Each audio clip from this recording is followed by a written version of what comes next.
امام کی ایک حدیث ہے جو بہت طولانی ہے، امام اس کے اندر بیان فرماتے ہیں، اور یہ تربیت کے نقاط ہیں کہ جب کسی کی چھوٹی نیکی تمہارے سامنے بیان کی جائے تو اسے چھوٹا مت، اسے بڑا شمار کرو. یعنی کبھی کوئی کہے کہ جی فلانے صاحب نے یہ کام کیا، کمیونٹی میں یہ کام کیا، مسجد میں یہ کام کیا، محلے میں یہ کام کیا، تو آپ یہ نہ کہو یہ تو کوئی کام ہی نہیں ہے، یہ کون سا بڑا کام ہے. نہیں، امام فرماتے ہیں کہ اگر کسی کی چھوٹی نیکی بیان کی جائے تو اسے بڑا شمار کرو. یعنی کہو کہ ماشاءاللہ کتنا اچھا کام کیا ہے. مثال کے طور پر کوئی یہ کہے کہ جی وہ فلانے شخص محلے میں قرآن پڑھاتے ہیں، بولے ہاں قرآن پڑھاتے ہیں تو کیا ہو گیا مطلب. لیکن یہی بات آپ دوسرے الفاظ میں کہہ سکتے ہیں کہ ماشاءاللہ قرآن پڑھاتے ہیں، کلام الہی پڑھاتے ہیں، وہ کتاب پڑھاتے ہیں جو ہدایت کی طرف لے کے جا رہی ہے، وہ کتاب پڑھاتے ہیں جو قیامت تک باقی رہنے والی. کتنا بڑا کام کرتے ہیں، کتنا فرق ہے. لیکن جو بیچارہ قرآن پڑھاتا ہے اس کو تو فیس بھی بڑی مشکل سے ہم دیتے ہیں، اور اس کے بعد جو او لیول اے لیول کی ٹیوشن پڑھاتا ہو وہ فیس بھی اسی کی مرضی کی دیتے ہیں. تو ہماری تو اپنی مشکلات ہیں معاشرے میں. جانے جو کتاب اس عالم میں انسان کو بقا دے گی اور اس عالم میں بھی ہدایت دے گی، اس کی تعلیم پر ہمیں توجہ ہی نہیں ہے. تربیت کا پہلا عنصر ہے کہ بچے کو قرآن کی تعلیم دو، قرآن سکھاؤ. قرآن کی تلاوت کا مطلب فہم قرآن ہے کہ قرآن کو سمجھے تو صحیح، قرآن کہتا کیا ہے، قرآن کی زندگی کیا ہے، کس طریقے سے زندگی گزار رہی ہے. قرآنی معاشرہ ہوگا تبھی تو صاحب قرآن معاشرے میں آئے گا.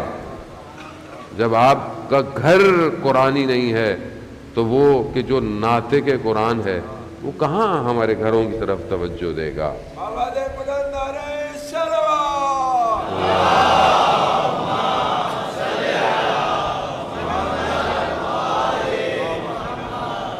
خوب عزیزان محترم، وہی حدیث امام اس کا دوسرا حصہ ہے. امام فرماتے ہیں کہ جب تمہاری نیکی تمہارے سامنے بیان کی جائے اور تم اس کو بڑا شمار مت کرو بلکہ اس کو چھوٹا، یعنی اپوزٹ ہے.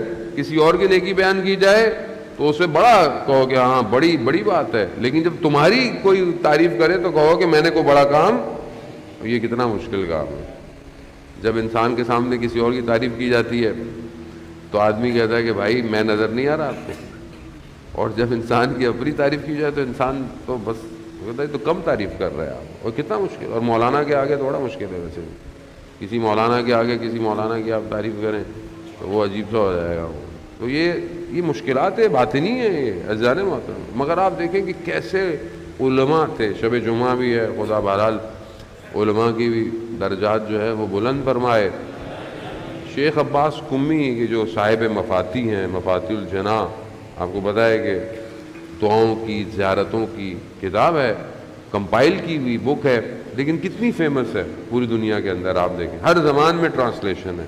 دنیا میں چلے جائیں، میں جہاں جہاں گیا ہر زبان میں پڑھی ہوئی ہے وہ کتاب. مسجد میں، امام بارگاہ میں. آپ اپلیکیشنز دیکھ لیں، Shia toolkit, divine plus, Urdu میں، فارسی میں، سب میں. آخر کیا وجہ ہے کہ ایک آدمی نے ایسا کام کیا کہ آج پوری دنیا کے اندر وہ کام پھیلا ہوا ہے؟ کوئی تو کیا چیز تھی؟ یہی چیز کہ ان کے والد صاحب مسجد جاتے تھے، نماز پڑھ کے آتے تھے، سادے سے آدمی تھے. واپس آیا ایک دن بیٹے سے یہ کہا کہ بیٹا مجلس کے نماز کے بعد جو مولانا ہیں وہ مجلس پڑھتے ہیں. وہ کیا مجلس پڑھتے ہیں بیٹا؟ ماشاءاللہ آپ بھی بیٹا کاش ویسی مجلس پڑھتے. تو وہ جو مولانا جس کتاب کھول کر مجلس پڑھتے تھے وہ کتاب شیخ عباس قمی کی کتاب تھی. یعنی جس کتاب سے دیکھ کر مناظر الاخرہ جس سے وہ پڑھتے تھے حدیث، وہ کس کی کتاب ہے؟ شیخ عباس قمی کی. شیخ عباس قمی نے اپنے والد سے یہ نہیں کہا کہ بابا کیسی آپ بات کر رہے ہیں. ہم ہوتے تو کیا بولتے؟ ہم ہوتے تو یہ ہوتا کیسی بات کر رہے ہیں، وہ تو ہماری کتاب سے پڑھتا ہے، وہ تو ہماری مجلس پڑھتا ہے. یہ نہیں کہا بابا میرے حق میں دعا کیجیے. یعنی اپنے آپ کو اس قابل، یہی معاشرہ ہے، تربیت یہی ہے معاشرے کی. اگر ہم چاہتے ہیں کہ سوسائٹی بلڈ ہو، سوسائٹی ایسی بلڈ ہوتی ہے. سوسائٹی اپنے آپ کو اوپر کرنے سے بلڈ نہیں ہوتی ہے، یعنی اپنے آپ کو زمین پر لے جانے سے بیس کھڑا ہوتا ہے۔